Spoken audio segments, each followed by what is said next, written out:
I'm much better now that the ladies are back from space. What were they up there, 10 minutes? Well, it was very profound. I don't know if you've seen Katy Perry talk about it, but she's basically a guru now. You are officially an astronaut. Thank you so much. How do you feel? I feel super connected to love. Let's celebrate female astronauts. And because they were united. Because a lot of men astronauts, they have to go to school. Right. They have to learn how to be a pilot first. Then they have to join the Air Force.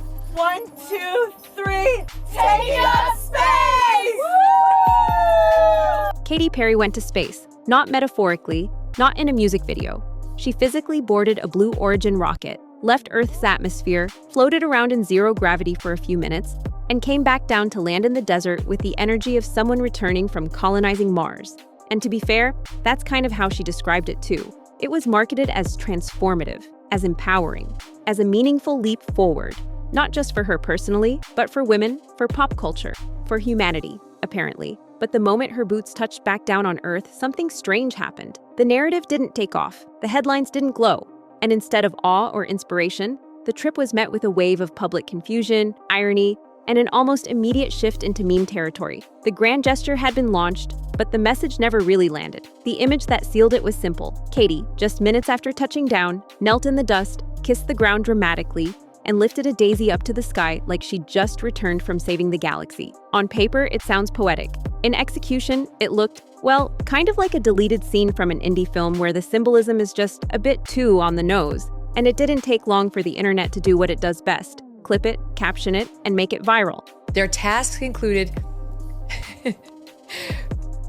practicing how to get into and out of the New Shepard capsule.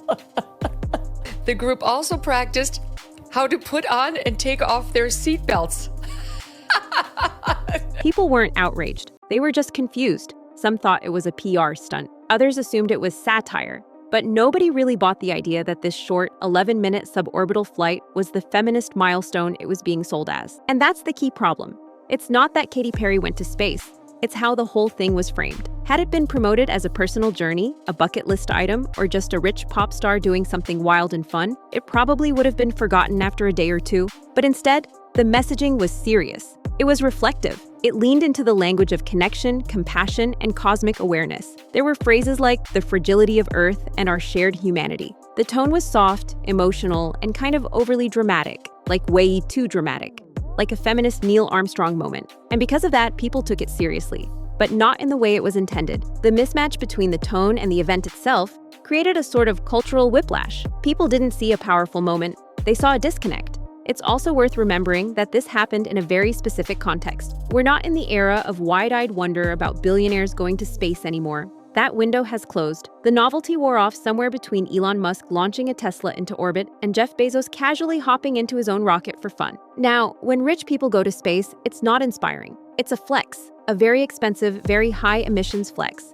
And Katy's trip just happened to land right in the middle of that cultural fatigue. There wasn't room for sincerity. People were too busy rolling their eyes. And they weren't subtle about it either. Social media lit up within minutes of her return. One of the first tweets to go viral simply read, "Katy Perry went to space for 11 minutes and came back like she cured global warming." Another showed a clip of her holding the daisy with the caption, "She's bringing peace to Earth one flower at a time." Fast food chain. Wendy's got involved with a jab about sending pop stars to space before fixing their ice cream machines. Even Joe Rogan took a shot, describing the whole thing as space tourism disguised as spirituality. Not exactly a glowing review, but the sharpest critique came in the form of one viral phrase: feminist cosplay in a billionaire's rocket. It spread fast. It popped up in tweets, on TikTok, in think pieces. And while it sounds harsh, it stuck because it said what a lot of people were already thinking. The trip wasn't inherently bad, but presenting it as some kind of breakthrough for women in science and space exploration didn't hold water. Katy wasn't piloting the rocket. She wasn't conducting experiments. She wasn't advancing research. She was a passenger on a luxury joyride, packaged in pink and wrapped in vague empowerment language. It felt like symbolism with no real substance behind it. And unfortunately for Katy, this wasn't just a one-off weird moment. It spilled over into everything else she was doing at the time, especially her tour. The Lifetimes tour was already designed to be cosmic and futuristic, with visuals inspired by space, AI, and evolution. It was supposed to be the next chapter in her image, reborn, enlightened, on a higher level.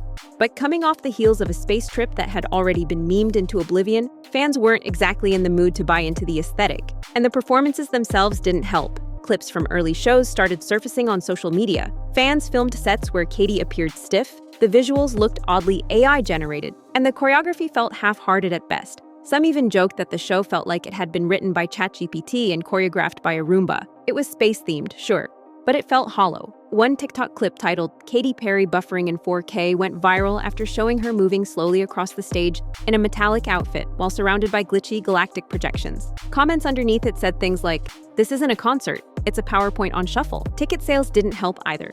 The tour was billed as a major arena event, but many of the venues looked more like local showcases. Whole sections were empty. Seats were being heavily discounted online. And while her team didn't confirm anything officially, rumors of canceled dates began swirling.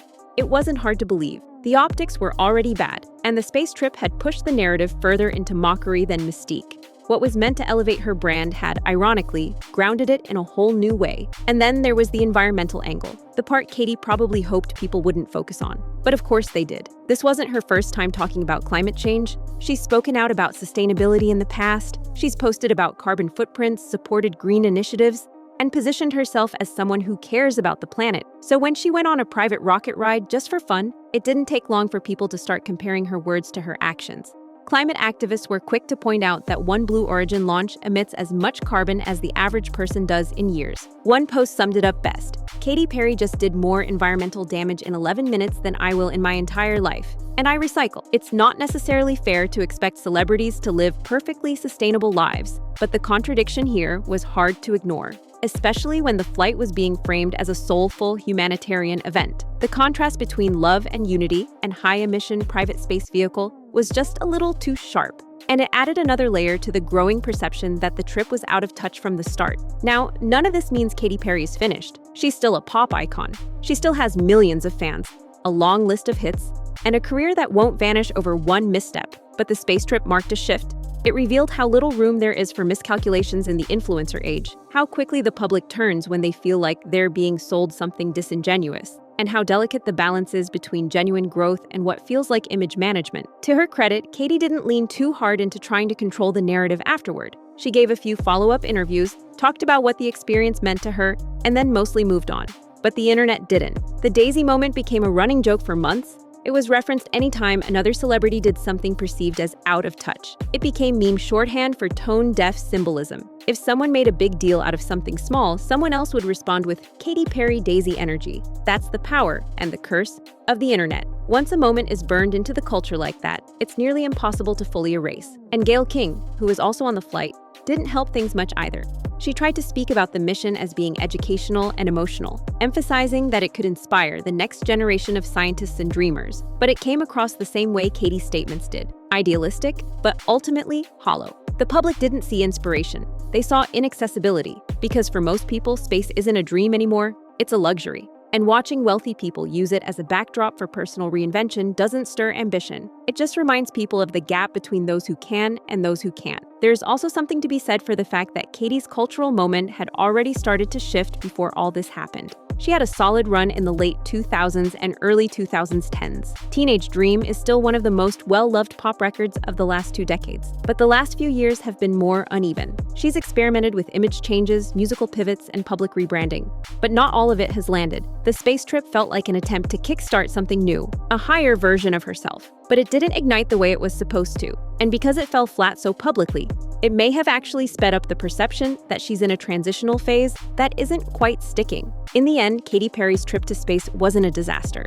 It wasn't offensive, it wasn't scandalous, but it was one of the clearest examples of how even a well-intentioned, personally meaningful gesture can go completely sideways when it doesn't line up with public perception. It wasn't about the rocket, it was about the message, and how that message felt out of place in the world people are living in right now. And that's the thing with moments like this.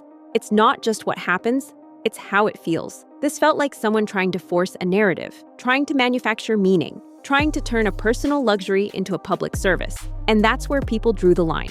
Because the audience today isn't passive. They're watching closely. They can tell when something's authentic and when it's just packaging. So while Katy Perry technically went to space in the eyes of many, she never really left orbit. The message didn't lift off. The imagery didn't inspire.